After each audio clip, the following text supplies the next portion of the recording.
Assalamualaikum warahmatullahi wabarakatuh. Saya Najwa Sasabira dengan NIM 1122399. Di sini saya selaku mahasiswi Universitas 17 Agustus 1945 dengan prodi Administrasi Bisnis. Pada kesempatan kali ini saya akan sharing kepada teman-teman mengenai materi manajemen sumber daya manusia, yaitu proses rekrutmen. Karena tujuan saya membuat video ini untuk memenuhi tugas dari dosen mata kuliah manajemen sumber daya manusia, yaitu Bapak Kendri. Untuk yang pertama, apakah kalian tahu apa itu rekrutmen? Jadi, proses rekrutmen merupakan salah satu fungsi dari manajemen sumber daya manusia pada aspek pengadaan tenaga kerja yang khusus mendapatkan calon-calon karyawan untuk kemudian diseleksi mana yang paling baik dan sesuai dengan persyaratan yang ada. Yang kedua yaitu prinsip rekrutmen efektif. Jadi, prinsip-prinsip yang semestinya dilakukan dalam sebuah proses rekrutmen adalah: 1. Mutu karyawan yang direkrut ini harus sesuai dengan kebutuhan atau sesuai dengan kualifikasi jabatannya.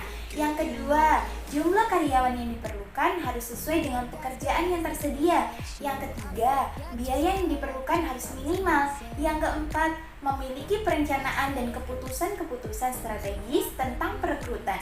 Yang kelima, fleksibilitas. Dan yang keenam, pertimbangan-pertimbangan hukum. Nah, untuk yang ketiga yaitu sumber dan metode rekrutmen. Sumber dan metode rekrutmen ini ada dua, guys. Untuk yang pertama yaitu sumber internal perusahaan. Jadi, sumber internal perusahaan ini merupakan sumber daya manusia yang ditarik atau diterima yang berasal dari perusahaan itu sendiri dan memperoleh keuntungan, yaitu yang pertama, biaya tidak terlalu mahal. Yang kedua, dapat memelihara loyalitas dan mendorong usaha yang lebih besar dari karyawan perusahaan. Yang ketiga, karyawan akan lebih mudah beradaptasi karena sudah mengenal rekan kerjanya. Tapi untuk proses rekrutmen internal ini memiliki kelemahan, guys. Yang pertama, pembatasan terhadap bakat-bakat baru dari luar perusahaan.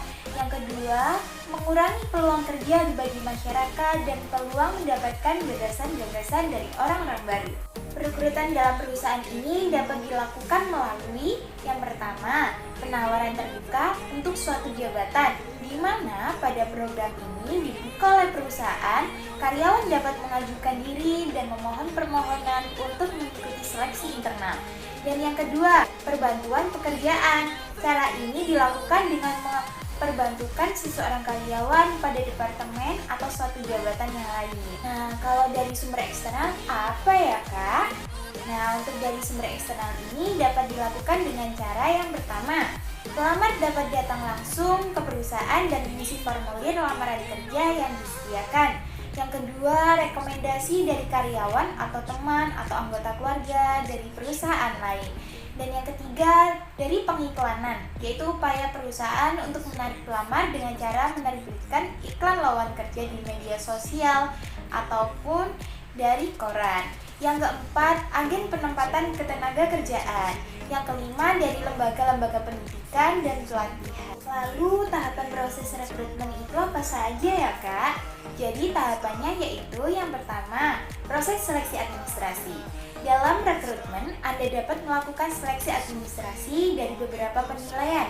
Di antaranya yaitu mulai dari latar belakang pendidikan, pengalaman kerja, skill yang dimiliki oleh calon karyawan. Dan yang kedua yaitu melakukan interview dengan HRD. Saat calon karyawan telah dinyatakan lolos pada tahap seleksi administrasi, maka tahapan selanjutnya adalah melakukan interview dengan HRD rekrutmen. Yang ketiga, tahapan interview user. Dalam proses rekrutmen, calon karyawan akan diajukan beberapa pertanyaan, seperti seputar teknik pekerjaan yang nantinya akan dijalankan.